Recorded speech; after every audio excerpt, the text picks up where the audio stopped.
ನಾನು NK ಶಾಲ್ವಾರ್ ಅವರ ಪರಿಚಯ ಮೊದಲು ನಾನು ಮಾಡಿಕೊಡ್ತೆ.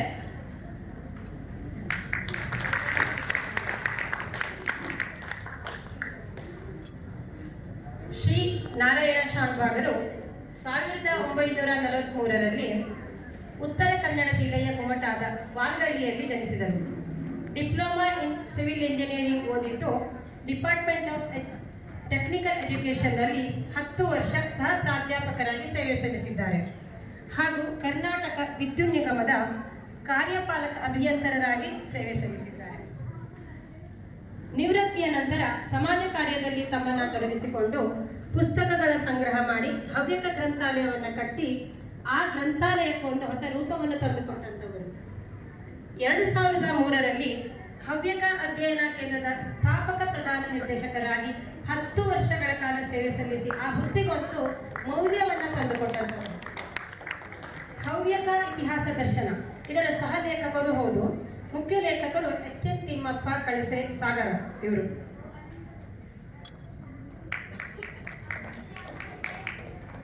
NK ಶಾಲ್ವಾಗ್ರೆ, ನಿಮ್ಮಲ್ಲಿ ಒಂದು ಪ್ರಶ್ನೆಯನ್ನು ಕೇಳ್ತಾ ಇದ್ದೆ.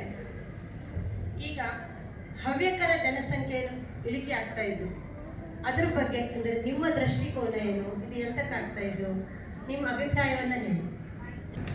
ಹವ್ಯಕರ ಜನಸಂಖ್ಯೆ ಹೆಚ್ಚು ಕಡಿಮೆ 3 ಲಕ್ಷದಲ್ಲಿತ್ತು. ಈಗ ಸಾಧಾರಣ 14 ವರ್ಷದಿಂದ ಹಾಗೆ ಇತ್ತು. ಈ ಕೇಂದ್ರ ಸರ್ಕಾರ ಒಂದು ಒಳ್ಳೆ ಯೋಜನೆ ಮಾಡಿತ್ತು, ನಾವಿಬ್ಬರು ನಮಗಿಬ್ಬರು ಆದರೆ ಅದರ ಸಂಖ್ಯೆ ಕಡಿಮೆ ಆಗ್ತಿದೆ. ಆದರೆ ನಮ್ಮ ದುರ್ದೈವ ಅಂದರೆ ಹವ್ಯಕ ದಂಪತಿಗಳಲ್ಲಿ ಹೆಚ್ಚು ಜನ ನಾವಿಬ್ಬರು ನಮಗೊಬ್ಬರು, ಅದರ ಮುಂದಿನ ಹೆಜ್ಜೆನೂ ಒಂದಿದ್ದು ನಾವಿಬ್ಬರೇ. ಈ ಗತಿಗೆ ನಾವು ಹೋಗ್ಲ. ನಾವಿಬ್ಬರು ನಮಗಿಬ್ಬರು ಒಳ್ಳೆಯ ಸೂಚನೆ, ಅದೇ ರೀತಿಯಲ್ಲಿ ಮುಂದೆ ನಡ್ಕೊಂಡು ಹೋಗೋ ಅಂದರೆ ಮಾತ್ರ ನಮ್ಮ ಜನಾಂಗ ಉಳಿಯಿತು. ಇಲ್ಲದೇ ಇದ್ದರೆ ಕೆಲವು ಜನಾಂಗ ನಶಿಸಿ ಹೋದಂಗೆ ಹವ್ಯಕ ಜನಾಂಗನೂ ಕ್ರಮೇಣ ನಶಿಸಿ ಹೋಗೋ ಸಾಧ್ಯತೆ ಇತ್ತು. ನಾನು ಈ ಜನಸಂಖ್ಯೆಯನ್ನು ಸಂಗ್ರಹ ಮಾಡಿದ್ದು ಉತ್ತರ ಕನ್ನಡ ಜಿಲ್ಲೆಯಲ್ಲಿ 5 ತಾಲೂಕುಗಳಿದ್ದವು. ತಾಲೂಕ ವೋಟರ್ಸ್ ಲಿಸ್ಟ್ ಇಟ್ಕೊಂಡು ಮಾಡಿದ್ರು. ಆಮೇಲೆ ಸ್ವರ್ಣವಲ್ಲಿ ಮಠದಲ್ಲಿ ವಿನಂತಿ ಮಾಡಿ ಅವರು ತಮ್ಮ 16 ಸೀಮೆಗಳ ಜನಸಂಖ್ಯೆಯನ್ನು ದಾಖಲೆ ಮಾಡಿದರು. ಆಮೇಲೆ ಉತ್ತರ ಕನ್ನಡ ಜಿಲ್ಲೆ ಮುಗಿದ ದಕ್ಷಿಣ ಕನ್ನಡ ಮತ್ತು ಕಾಸರಗೋಡು ಜಿಲ್ಲೆಯಲ್ಲಿ ಸೇರಿ ಒಟ್ಟು ಹತ್ತಿರ 1 ಲಕ್ಷ ಜನ ಇದ್ದವಳಿ ಆಗಿನ ಅಲ್ಲಿ ಸಾಮೆತಡ್ಕ ಗೋಪಾಲಕೃಷ್ಣ ಭಟ್ ಹೇಳಿದ್ರು, ಈ ಮಹಾಸಭೆಯಲ್ಲಿ ಅಧ್ಯಕ್ಷರು ಆಗಿದ್ದರು, ಅವರ ಹತ್ರ ಸಂಗ್ರಹ ಮಾಡಿ. ಶಿವಮೊಗ್ಗ ಜಿಲ್ಲೆಯಲ್ಲಿ ಅಲ್ಲಿ ದಕ್ಷಿಣ ಕನ್ನಡ ಮತ್ತು ಕಾಸರಗೋಡಿನಲ್ಲಿ ಸೇರಿ 1 ಲಕ್ಷ, ಉತ್ತರ ಕನ್ನಡ ಹೆಚ್ಚು ಕಡಿಮೆ 1 ಲಕ್ಷ, ಸಾಗರ ಸೀಮೆ ಒಂದು 50,000, ಉಳಿದ ಎಲ್ಲ ಕಡೆಗೆ ಸೇರಿ ಒಂದು 50,000, ಹೀಗೆ 1 ಲಕ್ಷ. ಈ ಜನಸಂಖ್ಯೆ ಇಷ್ಟೇ ಉಳಿಯುವಂತಂದರೆ ನಾವಿಬ್ಬರು ನಮಗಿಬ್ಬರು ಅನ್ನೋ ಖಂಡಿತ ಪಾಲನೆ ಮಾಡೋ. ಸಾಧ್ಯ ಆದರೆ ನಮಗೆ 3 ಪಾಲನೆ ಮಾಡೋ, ಇಲ್ಲದೇ ಇದ್ರೆ ಕ್ರಮೇಣ ನಶಿಸಿ ಹೋಗ್ತದೆ. ನೀವು ಹೇಳೋದು ಹೌದು. ನಾವಿಬ್ಬರು ನಮಗಿಬ್ಬರು ಮಾಡ್ತಿದ್ರೆ ಖಂಡಿತ ಇಷ್ಟೆಲ್ಲ ಜನಸಂಖ್ಯೆ ಕಡಿಮೆ ಆಗ್ತಿತ್ತಿಲ್ಲ. ನಾವಿಬ್ಬರು ನಮಗೊಬ್ಬರು ಹೇಳಿದ್ದಕ್ಕೆ ಹಿಂಗೆಲ್ಲ ಆಗ್ತಾ ಇದ್ದವು. ಧನ್ಯವಾದಗಳು ನಿಮ್ಮ ಅಭಿಪ್ರಾಯವನ್ನು ನಮಗೆ ಹೇಳಿದ್ದಕ್ಕೆ. ಪೂಜಾಶ್ರೀ KS ಇವರು ಬಂದಿದ್ದಾರೆ ನಮ್ಮ ಜೊತೆಗೆ ಸಂವಾದ ಮಾಡಲಿಕ್ಕೆ. ಅವರ ಕಿರುಪರಿಚಯವನ್ನು ನಾನು ಮಾಡಲಿಕ್ಕೆ ಇಷ್ಟಪಡ್ತೇನೆ. ಡಾಕ್ಟರ್ ಪೂಜಾಶ್ರೀ ಅವರು MBBS ಅನ್ನು ಕಿಮ್ಸ್ ಹುಬ್ಬಳ್ಳಿ, MD ಅನ್ನು ಏಮ್ಸ್ನಲ್ಲಿ ಅಭ್ಯಸಿಸಿದ್ದು DNB ಮಾಡಿದ್ದಾರೆ. ಇವರು ರಾಮಯ್ಯ ವೈದ್ಯಕೀಯ ಕಾಲೇಜು ಮತ್ತು ಆಸ್ಪತ್ರೆಯಲ್ಲಿ ಸಹಾಯಕ ಪ್ರಾಧ್ಯಾಪಕರು, ಪ್ರಸೂತಿ ತಜ್ಞ ಮತ್ತು ಸ್ತ್ರೀರೋಗ ತಜ್ಞರಾಗಿ 5 ವರ್ಷಕ್ಕಿಂತ ಹೆಚ್ಚು ಅನುಭವವನ್ನು ಹೊಂದಿದವರು. ಹೆಚ್ಚಿನ ಅಪಾಯದ ಗರ್ಭಧಾರಣೆ, ಬಂಜೆತನ, ಕ್ಯಾನ್ಸರ್ ತಪಾಸಣೆ, ಭ್ರೂಣದ ಔಷಧ ಮತ್ತು ಲೆಪ್ರೋಸ್ಕೋಪಿ ಮತ್ತು ಹಿಸ್ಟರೋಸ್ಕೋಪಿಯಂತಹ ಎಂಡೋಸ್ಕೋಪಿಗಳ ಚಿಕಿತ್ಸೆಗೆ ಇವರಿಗೆ ಆಸಕ್ತಿ ಇದೆ. ಇನ್ಸೈಟ್ ಕಾರ್ಯಕ್ರಮದ ಭಾಗವಾಗಿ ಪದವಿ ಪೂರ್ವ ಮತ್ತು ಸ್ನಾತಕೋತ್ತರ ವಿದ್ಯಾರ್ಥಿಗಳಿಗೆ ಹಲವಾರು ಕಾರ್ಯಾಗಾರಗಳನ್ನು ನಡೆಸಿದ್ದಾರೆ. ಸಂಶೋಧನೆಯಲ್ಲಿ ತೀವ್ರ ಆಸಕ್ತಿ ಹೊಂದಿದ್ದು ಅಕಾಲಿಕ ಹೆರಿಗೆ ಫಲಿತಾಂಶಗಳು, ಸ್ತ್ರೀರೋಗ ಶಾಸ್ತ್ರದಲ್ಲಿ ರೋಬೋಟಿಕ್ ಶಸ್ತ್ರಚಿಕಿತ್ಸೆಗಳಂತಹ ವಿವಿಧ ಅಂಶಗಳ ಕುರಿತು ರಾಷ್ಟ್ರೀಯ ಮತ್ತು ಅಂತಾರಾಷ್ಟ್ರೀಯ ಸಂಶೋಧನಾ ಪ್ರಬಂಧಗಳನ್ನು ಮಂಡಿಸಿದ್ದಾರೆ. FOGSI ಪ್ರಕಟಿಸಿದ ಪ್ರಸೂತಿ ಮತ್ತು ಸ್ತ್ರೀರೋಗ ಶಾಸ್ತ್ರದಲ್ಲಿ ಹೊಸ ಅಣುಗಳು ಎಂಬ ಪುಸ್ತಕದಲ್ಲಿ 2 ಅಧ್ಯಯನಗಳನ್ನು ಬರೆದಿದ್ದಾರೆ. ಸ್ತ್ರೀರೋಗ ಶಾಸ್ತ್ರದಲ್ಲಿ ರೋಬೋಟಿಕ್ಸ್ ಕುರಿತು ಸಂಶೋಧನೆಗಾಗಿ ಜ್ಞಾನ ವರ್ಷದಲ್ಲಿ ಅತ್ಯುತ್ತಮ ಪ್ರಬಂಧ ಪ್ರಸ್ತುತಿಯನ್ನು ಪ್ರಶಸ್ತಿಯನ್ನು ಪಡೆದಿದ್ದಾರೆ.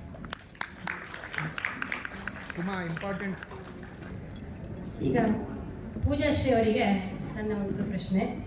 ಈಗ ನಿಮ್ಮ ದೃಷ್ಟಿಕೋನದಲ್ಲಿ ಈಗ ಒಂದು ಮಹಿಳೆ ಆದವಳು ಒಂದು ಮಗುವನ್ನು ಮಾಡಿಕೊಂಡಾಗ ಅವಳ ದೈಹಿಕ ಪರಿಸ್ಥಿತಿ, ಅಥವಾ 2 ಮಾಡಿಕೊಂಡಾಗ ಅವಳ ದೈಹಿಕ ಪರಿಸ್ಥಿತಿ, ಅಥವಾ 3 ಮಗುವನ್ನು ಮಾಡಿಕೊಂಡಾಗ ಏನಾದ್ರು ಚೇಂಜ್ ಆಗುತ್ತಾ, ಇಲ್ಲಿ ಅವರ ಮೆಂಟಲಿ ಆಗಿ ಅಥವಾ ಅವರ ದೈಹಿಕವಾಗಿ ಅವರಲ್ಲಿ ಯಾವ ಥರ ಪರಿವರ್ತನೆ ಆಗುತ್ತೆ ಅನ್ನೋದ್ರ ಬಗ್ಗೆ ನಮಗೆ ತಿಳಿಸಿಕೊಡಿ. ನಮಸ್ಕಾರ ಎಲ್ರಿಗೂ. ಸೊ ಈಗ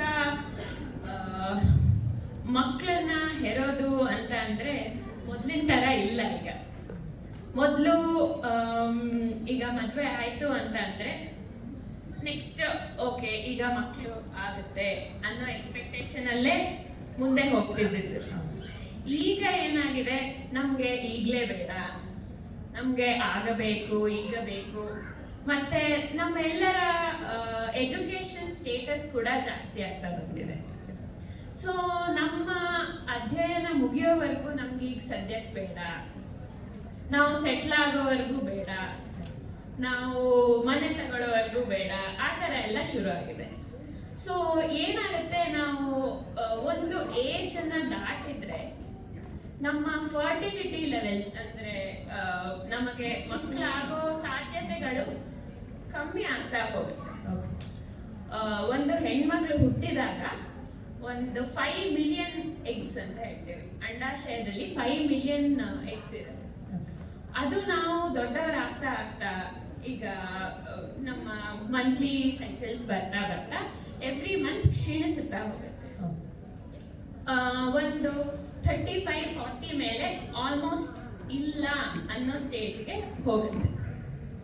ಸೊ ಈ ಪರಿಸ್ಥಿತಿಯಲ್ಲಿ ಮೊದಲೆಲ್ಲ ಏನಾಗ್ತಾ ಇತ್ತು, ಒಂದು 20 ವರ್ಷಕ್ಕೆ ಮದುವೆ ಆಗುತ್ತೆ, 25 ವರ್ಷದಲ್ಲಿ ನಾವು 2 ಮಕ್ಕಳು ಆಗುತ್ತೆ ಅನ್ನೋ ವಿಚಾರ ಇತ್ತು. ಈಗ ನಮ್ಮ ಮದುವೆ ಏಜ್ ಕೂಡ ಮೇಲೆ ಹೋಗಿದೆ. ಆವಾಗ ಪ್ಲಸ್ ನಮ್ಮ ಈಗಿನ ಲೈಫ್ ಸ್ಟೈಲ್ ಏನಂತೀವಿ, ತಿನ್ನೋದಾಗ್ಲಿ, ನಮ್ಮ ದೇಹದ ಫ್ಯಾಟ್ ಆಗಲಿ, ಇದೆಲ್ಲ ಈಗಿನ ಎನ್ವಿರಾನ್ಮೆಂಟ್ ಅಥವಾ ಫುಡ್ ಇಂದ ಇದೂ ಚೇಂಜ್ ಆಗ್ತಾ ಇದೆ. ಎಲ್ಲರೂ ಕೇಳಿರ್ಬೋದು PCOS, ಪಾಲಿಸಿಸ್ಟಿಕ್ ಓವರೀಸ್ ಅಂತ. ಸೊ ಇದನ್ನು ಏನಾಗುತ್ತೆ, ನಮ್ಮ ವೇಟ್ ಜಾಸ್ತಿ ಆದಾಗ, ನಮ್ಮ ಸ್ಟ್ರೆಸ್ ಲೆವೆಲ್ ಜಾಸ್ತಿ ಆದಾಗ ಈ ಥರದ್ದು ಹೆಚ್ಚಾಗ್ತಾ ಹೋಗುತ್ತೆ. ಈ ಪ್ರಾಬ್ಲಮ್ಸ್ ಎಲ್ಲ ಬಂದಾಗ ನಮಗೆ ಕನ್ಸೀವ್ ಮಾಡೋಕ್ಕೆ ಅಂದರೆ ಗರ್ಭಧಾರಣೆ ಮಾಡೋಕ್ಕೆ ಕಷ್ಟಗಳಾಗುತ್ತೆ. ಸೊ ಈ ಥರದ್ದೆಲ್ಲ ಪ್ಲಸ್ ಇನ್ನೊಂದು ಸೆಕೆಂಡ್ ಥಿಂಗ್ ಏನಂತಂದರೆ, ಮೊದಲೆಲ್ಲ ಮ್ಯಾನ್ಯುಯಲ್ ವರ್ಕ್ ಜಾಸ್ತಿ ಇತ್ತು. ಈಗ ನಾವು ಹೊಲದಲ್ಲಿ ಕೆಲಸ ಮಾಡೋದು, ತೋಟದಲ್ಲಿ ಕೆಲಸ ಮಾಡೋದು, ಅದೆಲ್ಲ ಜಾಸ್ತಿ ಇತ್ತು. ಈಗ ನಮ್ಮದು ಕಂಪ್ಯೂಟರ್ ಕೆಲಸಗಳು, ಕೂತಲ್ಲೇ ಕೆಲಸಗಳು. ಸೊ ಇದರಿಂದನೂ ಸ್ವಲ್ಪ ಎಫೆಕ್ಟ್ ಆಗುತ್ತೆ. ಸೊ ನಾವು ಗರ್ಭಧಾರಣೆ ಮಾಡುವ ಮೊದಲೇ ನಮ್ಮ ಹೆಲ್ತ್ ಸ್ಟೇಟಸ್ ಮೊದಲಿನ ಥರ ಇಲ್ಲ, ಇದು ಫಸ್ಟ್ ಥಿಂಗ್. ಮತ್ತು ಮೊದಲೆಲ್ಲ ಏನಂತಾರೆ, ಈಗ ಆಪರೇಷನ್ ಸಿಸೇರಿಯನ್ ಡೆಲಿವರಿ ಎಲ್ಲ ತುಂಬ ರೇರ್. ಮೊದಲು ನಾರ್ಮಲ್ ಡೆಲಿವರಿಯೇ ಯಾವಾಗಲೂ ಆಗೋದು. ಅವ್ರಿಗೆ ಸಿಸೇರಿಯನ್ ಆಯ್ತಾ ಅನ್ನೋ ಅಷ್ಟು ಇದು. ಈಗ ಹೇಗಿದೆ ಅಂತಂದ್ರೆ, ಸಿಸೇರಿಯನ್ ಅದೇನು ದೊಡ್ಡದಿದಲ್ಲ, ಓಕೆ ನಾರ್ಮಲ್, ಪರವಾಗಿಲ್ಲ, ಹೆಂಗೋ ಇಬ್ರು ಚೆನ್ನಾಗಿದ್ರೆ ಸಾಕು, ತಾಯಿ ಮಗು ಚೆನ್ನಾಗಿದ್ರೆ ಸಾಕು. ನಮ್ಮ ಮೆಡಿಕಲ್ ಸೈನ್ಸ್ ಅಲ್ಲಿ ಕೂಡ ನಾರ್ಮಲ್ ಡೆಲಿವರಿ ಮತ್ತು ಸಿಸೇರಿಯನ್ ಎರಡಕ್ಕೂ ಪ್ರೋಸ್ ಅಂಡ್ ಕಾನ್ಸ್ ಇರುತ್ತೆ. ಈಗ 1 ಮಗು ಆಗಲಿ, 2 ಮಗು ಆಗಲಿ, 3 ಮಗು ಆಗಲಿ, 3ನೇದಕ್ಕೆ ಹೋಗೋವರೆಗೂ 3ವರೆಗೂ ಎರಡೂ ನಾರ್ಮಲ್. ಈಗ ನಿಮಗೆ ನಾರ್ಮಲ್ ಡೆಲಿವರಿ ಆಗುತ್ತೆ ಅಥವಾ ಆಪರೇಷನ್ ಆಗುತ್ತೆ, ಎರಡೂ ಒಂದೇನೆ.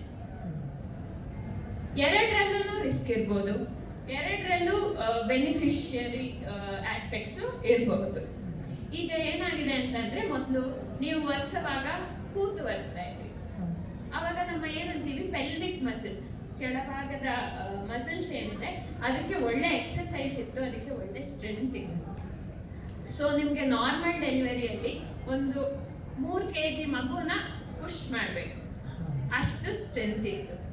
ಅದೇ ಈಗ ನಾವು ಕೂತ್ ಕೆಲಸ ಮಾಡುವಾಗ ಏನಾಗಿದೆ, ಆ ಸ್ಟ್ರೆಂತ್ ಕಮ್ಮಿ ಆಗಿದೆ, ಮತ್ತೆ ನಮ್ಮ ಪೇನ್ ತಾಳಿಕೊಂಬ ಶಕ್ತಿ ಕಮ್ಮಿ ಆಗಿದೆ.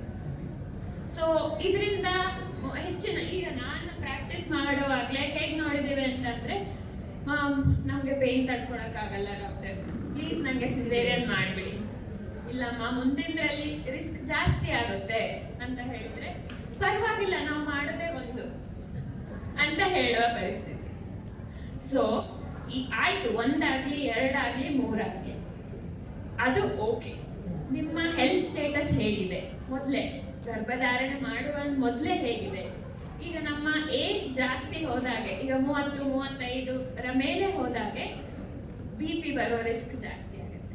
ಪ್ರೆಗ್ನೆನ್ಸಿ ಟೈಮಲ್ಲಿ BP ಬರ್ಬೋದು, ಶುಗರ್ ಬರ್ಬೋದು, ಅಥವಾ ಈಗ ಬ್ಲೀಡಿಂಗ್ ರಿಸ್ಕ್ ಜಾಸ್ತಿ ಆಗ್ಬೋದು, ಈ ಥರದ್ದೆಲ್ಲ ರಿಸ್ಕ್ ಇದೆ. ಇದು ಹೇಗೆ ಅಂತಂದ್ರೆ, ಈಗ ನಾರ್ಮಲ್ ಡೆಲಿವರಿಯಲ್ಲಿ ಒಂದು 1/2 ಲೀಟರ್ ಬ್ಲಡ್ ಹೋಯ್ತು ಅಂತಂದ್ರೆ ಸಿಸೇರಿಯನ್ ಅಲ್ಲಿ ಒಂದು 3/4 ಲೀಟರ್ ಹೋಗುತ್ತೆ ಆ ಪರಿಸ್ಥಿತಿ. ಇದು ಈಗ ನೀವು ಒಂದು ಮಗುವಿಂದ ಇನ್ನೊಂದು ಮಗುವಿಗೆ 2 ರಿಂದ 3 ವರ್ಷ ಗ್ಯಾಪ್ ಕೊಟ್ರೆ ನಿಮ್ಮ ನಾರ್ಮಲ್ ಹೆಲ್ತ್ ಸ್ಟೇಟಸ್ ರೀಗೇನ್ ಆಗುತ್ತೆ. ಸೊ ಇಲ್ಲ ನಾನು ವೀಕ್ ಆಗ್ತೇನೆ ಆ ಥರ ಅದೆಲ್ಲ ಅಷ್ಟು ಇದಕ್ಕೆ ಬರೋದಿಲ್ಲ. ಹಾಗಂತ ಈಗ 3ಕ್ಕಿಂತ ಜಾಸ್ತಿ ಮಾಡುವಾಗ ಎಲ್ಲದರಲ್ಲೂ ರಿಸ್ಕ್ ಅಂತ ನಾವು ಹೇಳ್ತೇವೆ. ಯಾಕೆಂದ್ರೆ ಬ್ಲಡ್ ಲಾಸ್ ಇರ್ಬೋದು, ಅವರ ನ್ಯೂಟ್ರಿಯೆಂಟ್ಸ್ ಇರ್ಬೋದು, ಅದು ಮಗುವಿಗೂ ಯೂಸ್ ಆಗುತ್ತೆ, ತಾಯಿಗೂ ಬೇಕಾಗತ್ತೆ. ನಮ್ಮ ಬಾಡಿಯಿಂದ ಮಗು ಹೊರಗೆ ಬರೋ ಜೊತೆ ಪ್ಲಾಸೆಂಟಾ ಅಂತ ಹೊರಗೆ ಬರುತ್ತೆ, ಕಸ ಅಂತ ಹೇಳ್ತೇವೆ ಕನ್ನಡದಲ್ಲಿ. ಸೊ ಅದರ ಜೊತೆಗೆ ಸ್ವಲ್ಪ ಅವರ ಬ್ಲಡ್, ಅವರ ನ್ಯೂಟ್ರಿಯೆಂಟ್ಸ್ ಎಲ್ಲ ಹೊರಗೆ.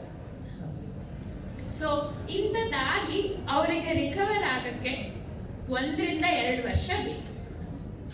ಸೊ ಆ ಟೈಮಲ್ಲಿ ನೀವು ಮಗು ಆಗಿ 1.5 ತಿಂಗಳು ಮತ್ತೆ ಯಾವ ಬಾಣಂತನ ಪೀರಿಯಡ್ ಅಂತ ಹೇಳ್ತೀವಲ್ಲ, ಆ ಪೀರಿಯಡ್ ದಾಟಿದ ಮೇಲೆ ನಿಮ್ಮ ಫುಡ್ ಸ್ಟೇಟಸ್, ನಿಮ್ಮ ಹಿಮೋಗ್ಲೋಬಿನ್ ಸ್ಟೇಟಸ್ ಅದೆಲ್ಲ ನಾರ್ಮಲಿಗೆ ಬಂತು ಅಂತ ಅಂದ್ರೆ 2 ವರ್ಷ ಆದ್ಮೇಲೆ ಇನ್ನೊಂದು ಮಗು ಮಾಡ್ಲಿಕ್ಕೆ ಏನೂ ತೊಂದರೆ ಇಲ್ಲ. ಓಕೆ, ಒಂದು ಮತ್ತೆ ನಾರ್ಮಲ್ ಡೆಲಿವರಿ ಆಯ್ತು ಫಸ್ಟ್ 1 ಅಂತ ಅಂದ್ರೆ ಸೆಕೆಂಡ್ 1ಗೆ ಇನ್ನೂ ಈಸಿ ಆಗುತ್ತೆ, ಥರ್ಡ್ 1ಗೆ ಮತ್ತೂ ಈಸಿ ಆಗುತ್ತೆ. ಸೊ ನಮಗೆ ಫಸ್ಟ್ 1ಅಲ್ಲಿ ಕಷ್ಟ ಆಯ್ತು, ಸೊ ನನಗೆ ಸೆಕೆಂಡ್ 3rd ಬೇಡ ಅಂತ ಅಂದ್ರೆ ಅದು ತಪ್ಪು ವಿಷಯ. ಫಸ್ಟ್ ಅಲ್ಲಿ ಆದ್ರೆ ಪ್ರತಿಯೊಂದಕ್ಕೂ ಅದರದೇ ಆದ ಓನ್ ಪ್ರಾಬ್ಲಮ್ಸ್ ಇರಬಹುದು, ಇಲ್ಲ ಅಂತಲ್ಲ. ಈಗ ಫಸ್ಟ್ ಅಲ್ಲಿ ನಂಗೆ ಏನು ಪ್ರಾಬ್ಲಮ್ ಇಲ್ಲ, ಸೆಕೆಂಡ್ ಅಲ್ಲಿ ನನಗೆ ಶುಗರ್ ಬಂತು ಇರಬಹುದು. ಯಾಕೆ? ನಮ್ಮ ಏಜ್ ಕೂಡ ಕ್ರಾಸ್ ಆಗಿದೆ, ನಮ್ಮ ಬೇರೆ ಹೆಲ್ತ್ ಸ್ಟೇಟಸ್ ನಾವು ಮೊದಲೇ ಚೆಕ್ ಮಾಡಿಸ್ತೀವ ಇಲ್ಲ ನಮಗೆ ಗೊತ್ತಿಲ್ಲ. ಸೊ ಈ ತರ ಪೀರಿಯಾಡಿಕಲಿ ನಾವು ನಮ್ಮ ಹೆಲ್ತ್ ನ ಚೆಕ್ ಮಾಡ್ತಾ ಇದ್ದೀವಿ, ನಾವು ನಾರ್ಮಲ್ ಆಗಿದ್ದೀವಿ ಅಂತ ಅಂದ್ರೆ 1 ಆಗ್ಲಿ 2 ಆಗ್ಲಿ 3 ಆಗ್ಲಿ ತೊಂದರೆ ಇಲ್ಲ. ಮತ್ತು ಸಿಸೇರಿಯನ್ ಆದಾಗ ಯೂಶಲಿ ನಾವು ಹೇಳ್ತೇವೆ 2 ಆದ್ಮೇಲೆ ಆಯ್ತು ನೀವೀಗ ಆಪರೇಷನ್ ಮಾಡಿಸ್ಕೋಬಹುದು ಅಂತ, 3ನೇದು ಆದ್ಮೇಲೆ ಬೇಡವೇ ಬೇಡ ಅಂತ ಹೇಳ್ತೇವೆ. ಯಾಕೆ ಅಂತ ಅಂದ್ರೆ, ಈಗ ನಾವು ಯಾವುದೇ ಒಂದು ಗಾಯ ಆಯ್ತು ಅಂತ ಅಂದ್ರೆ ಅದು ಹೀಲ್ ಆಗುವಾಗ ಒಂದು ಕಪ್ಪು ಫೈಬ್ರೋಸಿಸ್ ಅಂತ ಹೇಳ್ತೇವೆ, ಅದು ನಮ್ಮ ಟಿಶ್ಯೂಸ್ ಚೇಂಜ್ ಆಗುತ್ತೆ. ಅದೇ ರೀತಿ ಒಳಗಡೆ ಗಾಯ ಆದಾಗ್ಲೂ ಅದು ಹೀಲ್ ಆಗಕ್ಕೆ ಟೈಮ್ ಬೇಕಾಗುತ್ತೆ. ಸೊ 3ನೇದು ಆದ್ಮೇಲೆ ನಾವು ಏನಂತೀವಿ, ಒಳಗಡೆ ಬೇರೆ ಅಂಗಗಳು ಅಂಟಿಕೊಳ್ಳೋ ಸಾಧ್ಯತೆ ಇರುತ್ತೆ. ಫಾರ್ ಎಕ್ಸಾಂಪಲ್, ಮೇಲ್ಗಡೆ ಯೂರಿನ್ ಚೀಲ, ಬ್ಲಾಡರ್, ಯೂರಿನರಿ ಬ್ಲಾಡರ್ ಅಂತೀವಿ, ಅದಕ್ಕೆ ಅಂಟಿಕೊಳ್ಳೋ ಸಾಧ್ಯತೆ. ಕೆಳಗಡೆ ನಮ್ಮ ಮೋಷನ್ ಹೋಗೋ ಚೀಲ, ರೆಕ್ಟಮ್ ಅಂತೀವಿ, ಸೊ ಅದಕ್ಕೆಲ್ಲ ಅಡೆಷನ್ಸ್ ಅಂತ ಹೇಳ್ತೀವಿ. ಸೊ ಈ ಥರ ಆದಾಗ ನೆಕ್ಸ್ಟ್ ಮತ್ತೆ ಆಪರೇಷನ್ ಮಾಡೋದು ಕಷ್ಟ ಆಗ್ಬೋದು. ಕಷ್ಟ ಆದರೆ ಬೇರೆ ಜಾಗಗಳಿಗೆ ಇಂಜುರಿ ಆಗ್ಬೋದು. ಆ ದೃಷ್ಟಿಯಿಂದ ನಾವು 3 ಆದ್ಮೇಲೆ ಸಾಕು ಅಂತ ಹೇಳ್ತೇವೆ. ಅಂದರೆ ನಿಮ್ಮ ಪ್ರಕಾರ ಅಂದರೆ age factor is the one of the reason, ಅಂದರೆ ನಮ್ಮ ಜನಸಂಖ್ಯೆ ಕಡಿಮೆ ಆಗಲಿಕ್ಕೆ ಲೇಟ್ ಮ್ಯಾರೇಜ್ ಮಾಡ್ಕೊಳ್ಳೋದ್ರಿಂದ. ಮತ್ತೆ ಅವರ ಅಭಿಪ್ರಾಯದಲ್ಲಿ 3 ಮಕ್ಕಳು ಮಾಡಿಕೊಂಡ್ರು ನಾರ್ಮಲ್ ಡೆಲಿವರಿ ಆದವರು ಸೆಕೆಂಡ್ ಮತ್ತು 3rd ಮಕ್ಕಳು ಮಾಡ್ಕೊಳ್ಳಿಕ್ಕೆ ಏನೂ ತೊಂದರೆ ಇಲ್ಲ ಅಂತ ನಮ್ಮ ಪೂಜಾಶ್ರೀ ಡಾಕ್ಟರ್ ಪೂಜಾಶ್ರೀ ಅವರು ಹೇಳ್ತಾ ಇದ್ದಾರೆ. ನಾರ್ಮಲ್ ಡೆಲಿವರಿ ಅಲ್ಲ, ಈವನ್ ಆಪರೇಷನ್ ಆದ್ರೂ ನಾರ್ಮಲ್ ಡೆಲಿವರಿ ಆಗಲಿ ಸಿಸೇರಿಯನ್ ಡೆಲಿವರಿ ಆಗಲಿ ನಿಮ್ಮ ಹೆಲ್ತ್ ಸ್ಟೇಟಸ್ ಹೇಗಿದೆ ಅಂತ ನೋಡಿಕೊಂಡು, ಈಗ ಫಸ್ಟ್ ಪ್ರೆಗ್ನೆನ್ಸಿಯಲ್ಲಿ BP ಬಂತು, ಪ್ರೆಗ್ನೆನ್ಸಿ ಟೈಮಲ್ಲಿ BP ಶುಗರ್ ಇಂಥದ್ದು ಬರುತ್ತೆ ಒಂದು 5 ತಿಂಗಳಿನ ಮತ್ತೆ. ಈ ಥರ ಪ್ರಾಬ್ಲಮ್ ಇತ್ತು ಅಂದರೆ ನೆಕ್ಸ್ಟ್ ಸತಿ ಬರೋ ಚಾನ್ಸಸ್ ಸ್ವಲ್ಪ ಹೆಚ್ಚಿರುತ್ತೆ. ಈಗ 100ರಲ್ಲಿ 10 ಜನಕ್ಕೆ ಫಸ್ಟ್ ಪ್ರೆಗ್ನೆನ್ಸಿಯಲ್ಲಿ ಬಂತು ಅಂದರೆ ಆ ಫಸ್ಟ್ ಪ್ರೆಗ್ನೆನ್ಸಿಯಲ್ಲಿ ಬಂದವರಿಗೆ ಸೆಕೆಂಡ್ ಟೈಮ್ 100ರಲ್ಲಿ 20 ಜನಕ್ಕೆ ಆ ಥರ. ಸೊ ಆದರೆ ಕಂಟ್ರೋಲ್ ಮಾಡ್ಲಿಕ್ಕೆ ಆಗದೇ ಇರೋ ಪರಿಸ್ಥಿತಿ ಅಂತ ಅಲ್ಲ.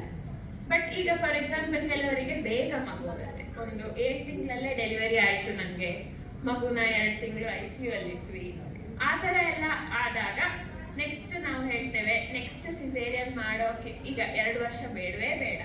ಯಾಕೆ ಅಂತಂದ್ರೆ ಗರ್ಭಕೋಶ ಒಡೆಯುವ ಚಾನ್ಸಸ್ ಇರುತ್ತೆ ಮೊದಲೇ. ಆದರೆ ಆ ಥರ ಎಲ್ಲ ಇದ್ರೆ ನಾವೇ ಸ್ಪೆಸಿಫೈ ಮಾಡಿರ್ತೇವೆ ಫಸ್ಟ್ ಡೆಲಿವರಿ ಟೈಮಲ್ಲಿ ನಿಮಗೆ ರಿಸ್ಕ್ ಇದೆ, ಅದನ್ನ ಕೇರ್ಫುಲ್ ಆಗಿ ನೋಡ್ಕೋಬೇಕು.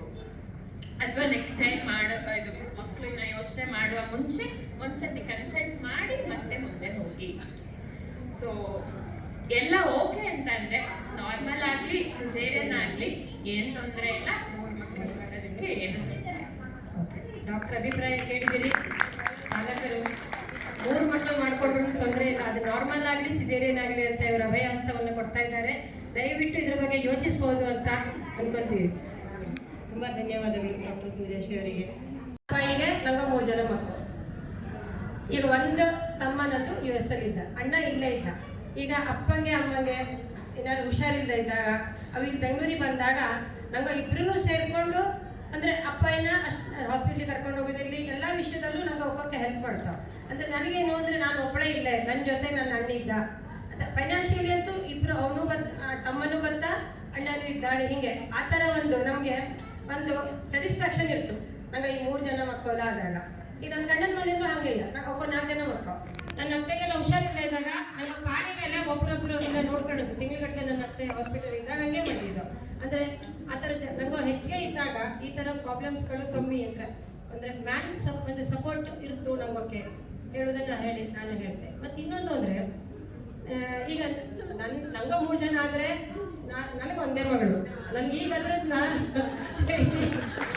ಈಗ ನನಗೆ ಇಷ್ಟ ವರ್ಷ ಫೀಲ್ ಆಗ್ತು, ನಂಗೆ ಇನ್ನೊಂದು ಮಗಳ ಎಲ್ಲ ಇಟ್ಕೊಳ್ಳಿ, ಅದು ಭಾಳ ಲೋನ್ಲಿ ಫೀಲ್ ಮಾಡ್ಕೊತು ನಾನು. ಡಾಕ್ಟರ್ ಕೇಳು ಹಾಕ್ಬೋದು.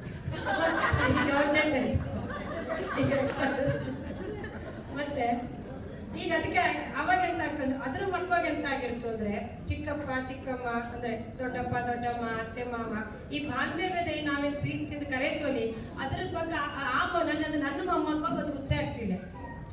ನಾನು ಈಗ ನನಗದು ನನಗೆ ಅನುಭವ ಆಗೋದಕ್ಕೆ ನಾನು ಹೇಳ್ತೆ ಅಟ್ಲೀಸ್ಟ್ 2 ಇಲ್ಲ 2 ಮಾಡ್ಕೊಳ್ಳಿ ಹೇಳಿ ನಾನು ನನಗೆ ಸಜೆಷನ್ ಕೊಡ್ತಾ ಇರುತ್ತೆ ಜನಕ್ಕೆ. ಸಾಫ್ಟ್ವೇರ್ ಇಂಜಿನಿಯರು, ಅವರಿಗೆ ಒಂದು ಮಗು ಇತ್ತು. ಇವರು ವಾಣಿ ಭಟ್ ಹೇಳಿ ಅವರ ಪತ್ನಿ. ಇವರು ಇಂಗ್ಲೀಷಿಂದ ಕನ್ನಡಕ್ಕೆ ಟ್ರಾನ್ಸ್ಲೇಟ್ ಸಹ ಮಾಡ್ತಾರೆ, ಅಂದರೆ ಅನುವಾದಕ್ಕೆ. ಮತ್ತು ಹವ್ಯಾಸಿ ಬರಹಗಾರ್ತಿ, ಹಾಗೆ ಹವ್ಯಾಸಿ ಹಾಡುಗಾರ್ತಿ ಕೂಡ. ಈಗ ನಿಮ್ಮಲ್ಲಿ ಒಂದು ಪ್ರಶ್ನೆ,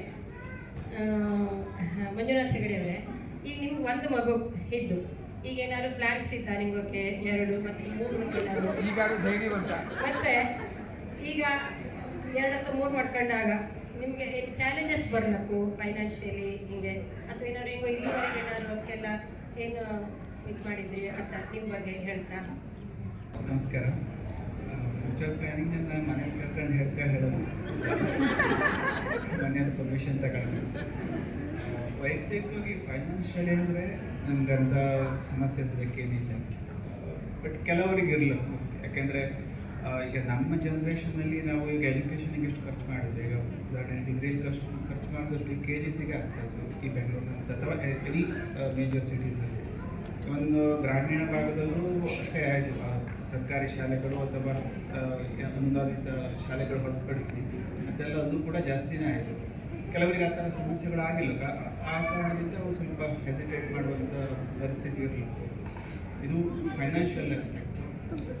ಬೇರೆ ಚಾಲೆಂಜಸ್ ಇಲ್ಲಿ ನಮಗೆ ಪ್ರಸ್ತುತ ಏನಾಗ್ತಾ ಇದ್ದರೆ, ಈಗ ನಮ್ಮ ತಂದೆ ತಾಯಿಯರು ಊರಲ್ಲಿ ನಮ್ಮ ತಂದೆ ತಾಯಿ ಇಪ್ಪದೆಲ್ಲ ಊರಲ್ಲಿ. ಈಗ ನನ್ನ ತಂದೆ ತಾಯಿ ಆಗಿರಲಿ, ನನ್ನ ಶ್ರೀಮತಿಯವರ ತಂದೆ ತಾಯಿ ಇಪ್ಪದೆಲ್ಲ ಊರಲ್ಲಿ. ಅವಕ್ಕೆ ಅಲ್ಲಿ ಕೃಷಿನೋ ಅಥವಾ ಇನ್ಯಾವ ಉದ್ಯೋಗದಲ್ಲಿ ಇದ್ದರು. ಆವಾಗ ಅಲ್ಲಿ ಬಿಟ್ಟು ಇಲ್ಲಿ ಅವ್ರು ಬಂದು ನಮಗೆ ಫಿಸಿಕಲಿ ಸಪೋರ್ಟ್ ಮಾಡೋದಕ್ಕೆ ಆಗಲಿ ಅವಾಗ ಸ್ವಲ್ಪ ಅವಕ್ಕೆ ಚಾಲೆಂಜಸ್ ಆಗೇ ಆಯಿತು. ಅಲ್ಲಿ ಬಿಟ್ಟಿಗೆ ಒಪ್ಪಂಗೂ ಇಲ್ಲ, ನಾವು ಇಲ್ಲಿಂದ ಹೋಗಕ್ಕಾಗಿಲ್ಲ. ಆ ಥರ ಒಂದು ಇದು ಒಂಥರ ಡಿಸ್ಟೆಂಟ್ ರಿಲೇಷನ್ಶಿಪ್ ಥರ ಆಯಿತು. ಅವಾಗ ಏನಾಗ್ತಂದರೆ ಅವಕ್ಕೆ ನಮ್ಮ ಮಕ್ಕಳು ನಮ್ಮ ಗ್ರ್ಯಾಂಡ್ ಪೇರೆಂಟ್ಸ್ನ ಮಿಸ್ ಮಾಡ್ಕೊಬೋದು. ಪ್ರತಿಯೊಂದಕ್ಕೂ ಕೂಡ ನಮ್ಮದೇ ಡಿಪೆಂಡೆನ್ಸಿ, ಅಂದರೆ ಪಾಲಕರದ್ದೇ ಡಿಪೆಂಡೆನ್ಸಿ ಜಾಸ್ತಿ. ಈಗ ನಮ್ಮ ಜನ್ರೇಷನಲ್ಲಿ ನಾವು ಮನೇಲಿ ಊಟ ಒಂದು ಆಗ್ತಿತ್ತು, ನಾವೆಲ್ಲ ಹೊರಗಡೆಗೆ ಬೆಳೆದದ್ದೇ ಜಾಸ್ತಿ. ಆದರೆ ಇವಾಗ ಇಲ್ಲಿ ಹಾಗಿಲ್ಲ. ನಾವು ಹಾಗೆ ಒಂದು ನಾನು ಅದೇ ಅಪ್ಪನೋ ಅಥವಾ ಅಮ್ಮನೋ ಯಾರ ಜೊತೆ ಪಾರ್ಕಿಗೆ ಕರ್ಕೊಂಡು ಹೋಗಲಿ ಅಥವಾ ಹೊರಗಡೆ ಕರ್ಕೊಂಡು ಹೋಗಲಿ, ಯಾವುದೇ ಪರಿಸ್ಥಿತಿಯಲ್ಲಿ ಒಬ್ಬರದ್ದು ಜೊತೆಗೆ ಇರಲೇಬೇಕಾಗುತ್ತೆ ಆ ಥರ. ಅಥವಾ ಒಂದು ಯಾರು ರಿಲಯಬಲ್ ಪರ್ಸನ್ ಇದ್ದರೆ ಅವ್ರು ತಗೊಂಡು ಹೋಗ್ಬೇಕು. ಬಟ್ ಆ ಸಾಧ್ಯತೆ ಎಲ್ಲ ಕಡೆಗೂ ಇರ್ತಿದೆ. ಆ ಥರ ಒಂದು ಚಾಲೆಂಜಸ್ ಇತ್ತು. ಅದರಿಂದ ಕೆಲವರಿಗೆ ಸ್ವಲ್ಪ ಒತ್ತಡನೂ ಆಗಬೇಕು. ಈಗ ಕೆಲವೊಂದು ಕೆಲಸಗಳು ಹೆಂಗಿರ್ತದೆ, ಇವಾಗ ನನ್ನ ಪ್ರೊಫೆಷನಲ್ಲಿ ನಮಗೆ ಸ್ಟಡೀಸ್ ಕೂಡ ಮಾಡ್ತಾನೆ ಇರೋಕ್ಕಾಗ್ತದೆ. ಈಗ ಅಪಾರ್ಟ್ ಫ್ರಮ್ ಆಫೀಸ್ ವರ್ಕ್ಸ್ ನಾವು ಕೂಡ ಕೆಲವೊಂದು ಆವಾಗ ಪರ್ಸ್ನಲ್ ನನಗೆ ಎಷ್ಟೋ ಟೈಮ್ ಒಬ್ಬರು ಮಗನಿಗೆ ಟೈಮ್ ಕೊಡ್ತಾ ಇಲ್ಲಿ ಅನ್ನೋ ಒಂಥರ ಗಿಲ್ಟಿ ಫೀಲಿಂಗ್ಸ್ ಆಗ್ತಾ ಇರ್ತದೆ. ಆದರೆ ಈಗ ಬಹು ಸಂತಾನಕ್ಕೆ ಅದು ಏನು ಅಭಿಪ್ರಾಯ ಇದ್ದು, ಅಂದರೆ ಸಹಮತಿ ಅಥವಾ ಆದರೆ ಕೆಲವೊಂದು ಚಾಲೆಂಜಸ್ ಇದ್ದು. ಸಂಕ್ಷಿಪ್ತ ಅಂದ್ರೆ 3 ಮಕ್ಕಳ ಬಗ್ಗೆ ಆಗೋ ದಂಪತಿಗಳಿಗೆ ಹೇಳೋದ್ರ ಬಗ್ಗೆ ನಿಮ್ಮ ಸಹಮತ ಇತ್ತು ಅಂತ ಹೇಳಿ ನೀವು ಹೇಳ್ತಾ ಇದ್ರಿ. ಅವ್ರಿಗೆ ಧನ್ಯವಾದಗಳು. ಹಾಗೆ ವಾಣಿ ಭಟ್ ಅವರಿಂದಲೂ ಸಹ ನಿಮ್ಮದು ಅಭಿಪ್ರಾಯ ಬೇಕು. ನಿಮ್ಮ ದೃಷ್ಟಿಕೋನದಲ್ಲಿ ಈಗ ಹೆಂಗೆ ಜನಸಂಖ್ಯೆ ಕಡಿಮೆ ಇರೋದ್ರ ಬಗ್ಗೆ 3 ಮಕ್ಕಳ ಮಾಡ್ಕೊಳ್ಳೋ ಬಗ್ಗೆ ಅದಕ್ಕೆ ನೀವೇ ಅದಕ್ಕೆ ಮುಖ್ಯ ಕಾರಣ ಆಗ್ತದೆ. ಮೇಲೆ 1 ಮಕ್ಕಳು ಬೇಕು ಅನ್ನೋದ್ರೆ ಅಲ್ಲ, ಅವರು ಹಂಗೆ ಹೇಳಿದ್ರು, ಅವ್ರು ಒಬ್ಬರು ಮಾಡ್ಕೊತಾರೆ. ಈಗ ಗುರುಗಳೆಲ್ಲ ಹೇಳುವಾಗ ಹೌದು 3 ಮಕ್ಳು ನಮಗೆ ಆಗ ನಮ್ಮ ಜನ ಉಳಿಯ ಹೇಳ ಅನ್ನಿಸ್ತು, ನನಗೂ ಅನ್ನಿಸ್ತು. ಈಗ ನನ್ನ ಅಣ್ಣಂಗೆ 3 ಮಕ್ಕ ಇದ್ದ, ಅವು ಪಡ್ತಾ ಇರೋ ಕಷ್ಟನೂ ನನ್ನ ಕಣ್ಣಿಗೆ ಕಾಣ್ತು. ಈಗ ನನ್ನ ಅಣ್ಣಂಗೆ ಒಬ್ಬ ದೊಡ್ಡ ಮಗ, ಈಗ ಟ್ವಿನ್ಸ್ ಆಯ್ದ, 3 ಮಕ್ಕ ಅವಂಗಿದ್ದ. ಈಗ ಅಲ್ಲಿ ಅವಕ್ಕೆ ನಿರಂತರ ಸಪೋರ್ಟಿಗೆ ಫ್ಯಾಮಿಲಿ ಇತ್ತು. ಅಪ್ಪನ ಮನೆ ಹತ್ರ, ಅಪ್ಪನ ಮನೆಯೂ ಸಪೋರ್ಟಿಗೆ ಇದ್ದ. ಸ್ಟಿಲ್ ಅಲ್ಲಿ ಎಷ್ಟು ಕಷ್ಟ ಆಗ್ತು ಹೇಳೋದು ನನಗೆ ಗೊತ್ತಿತ್ತು. ಈಗ ನನಗೆ ಹೀಗೆ ಜನಸಂಖ್ಯೆ ನಮ್ಮ ಉಳಿಲಿ ಹೇಳ ಅನ್ನಿಸ್ತು. ಈಗ ಮೊನ್ನೆ ಬಜೆಟ್ ಮಂಡನೆ ಆದಾಗ ಒಂದು ಮಾತು ಬಂತು, ನಂಗೆ ಜನಸಂಖ್ಯೆ ನೋಡಿದ್ರೆ ನಂಗೆ ಬಜೆಟ್ ಕೊಟ್ಟಿದ್ದು ಏನಾರು ಅಲ್ಲ ಹೇಳಿದ್ರು ಅವರು, ಅಜಮ್ ಖಾನ್ ಅವರು ಹಂಗೆ ಹೇಳಿದ್ರು. ಅಂದರೆ ಅವು ಮೈನಾರಿಟಿ ಇದ್ದಾಗ ಅವು ಹೇಳೋದು ಹೆಂಗೆ ಅಂದರೆ, ನಾವು ಮೈನಾರಿಟಿ ಇದ್ದ ನಂಗೋಕೆ ಸವಲತ್ತು ಕೊಡಿ ಹೇಳ್ತಾ. ಅವರದ್ದು ಜನಸಂಖ್ಯೆ ಜಾಸ್ತಿ ಆದ ಕೂಡಲೇ ನಂಗೆ ಜನಸಂಖ್ಯೆ ಜಾಸ್ತಿ ಇದ್ದ, ಹಾಗಾಗಿ ನಂಗೆ ಜಾಸ್ತಿ ತಗೊಂಡು ಹೇಳ್ತಾ. ಅವಾಗ ನಾವು ಮೈನಾರಿಟಿ ನಮಗೆ ಕೊಡೋಳು ಅನಿಸ್ತಿಲ್ಲ. ಈಗ ನಾವು ಜನಸಂಖ್ಯೆ ಇಲ್ಲದೆ ಹೋದ್ರೆ ನಮಗೆ ಎಂಥ ಪಾಲು ಸಿಗ್ತಿಲ್ಲ. ಇದು ರಾಶಿ ದೊಡ್ಡ ವಿಷಯ ಆಯ್ತು. ನಾ ಹೇಳೋದು, ನಾನು ನನ್ನ ಮನೆಯಲ್ಲೇ ಹೇಳ್ತೆ. ನನ್ನ ಅಪ್ಪ ಅಮ್ಮ ಇದ್ದ, ಅಪ್ಪ ಅಮ್ಮ, ಈಗ ನನ್ನ ಅಣ್ಣಂಗೆ 3 ಮಕ್ಕ, ನನಗೆ ಒಂದೇ ಮಗ. ಈಗ ಎಂಥದೋ ಒಂದು ತಿಂಡಿ, ಈಗ ನನಗೆ ಎಂತ ನಾನು ಜಲಸ್ ಫೀಲ್ ಮಾಡ್ಕೊತಿ ಅಂತಲ್ಲ, ಈಗ ಒಂದು ತಿಂಡಿ ಇವು ತಗೊಂಬುದು ಒಂದೇ ಪಲ್ಯ ಆಗಿರ್ತು, ಅವು 3 ಜನ ಇರ್ತ, 3 ಜನ ಜಾಸ್ತಿನೇ ತಗೊಂಡಿರ್ತ. ಬೈ ಡಿಫಾಲ್ಟ್ ನಾವೊಂದು ತಿಂಡಿ ಉದಾಹರಣೆ ಕೊಡ್ತಾ ಇದ್ದಿದ್ದು ಸಂಪನ್ಮೂಲ ಹೆಂಗೆ ಡಿಸ್ಟ್ರಿಬ್ಯೂಟ್ ಆಗ್ತು ಅಂತ. ಅಷ್ಟೇ ಅಲ್ಲ, ಈಗ ನನ್ನ ಅಪ್ಪ ಅಮ್ಮನ ಅಟೆನ್ಷನ್ನು, ಪ್ರೀತಿ, ಅದು ಬೈ ಡಿಫಾಲ್ಟ್ ಅವಕ್ಕೆ ಜಾಸ್ತಿ ಸಿಗ್ತದೆ. 3 ಜನ ಇದ್ದ, ನನ್ನ ಮಗನಿಗೆ ಒಂದೇ ಪಾಲು ಸಿಗೋದು. ಈಗ 4 ಜನರಲ್ಲಿ ನನಗೆ ಒಂದೇ ಪಾಲು, ನನ್ನ ಅಣ್ಣನ ಮಕ್ಕಳು 3 ಪಾಲು ಸಿಕ್ಕಿತ್ತಲ್ಲಿ ನನಗೆ ಅನ್ನಿಸ್ತು. ಅಂದ್ರೆ ಇದು ದೋಷ ಅಂತಲ್ಲ, ನನಗೂ ಬೇಕು ಅನ್ಸೋದು ಅದಕ್ಕಾಗಿ. ಅಂದ್ರೆ ವಾಸ್ತವಿಕ ಈಗ ನನಗೂ ಬೇಕು ಅನ್ಸೋದು ಅದಕ್ಕಾಗಿ.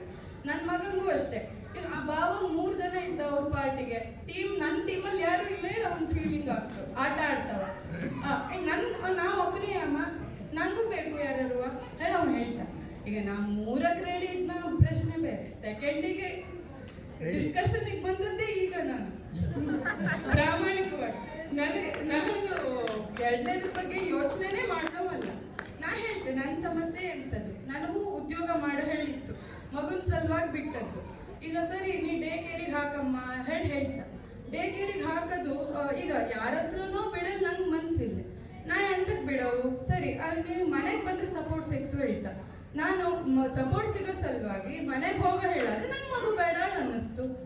ಇಲ್ಲ ಇದ್ರೆ ನಾ ಇಂಡಿಪೆಂಡೆಂಟಾಗಿ ಹ್ಯಾಂಡಲ್ ಮಾಡ್ಲಕ್ಕಲ್ಲಿ ಅಲ್ಲಿಗೆ ಹೋಗೋ. ಈಗ ನನ್ನ ಮಕ್ಕ ಬೇಕು ಹೇಳೋ ಸಲುವಾಗಿ ಊರಿಗೆ ಹೋಗೋ ಹೇಳೋದೇ ನನ್ಗೆ ಬೇಡ ಮಕ್ಕ ಹಿಂಗೆ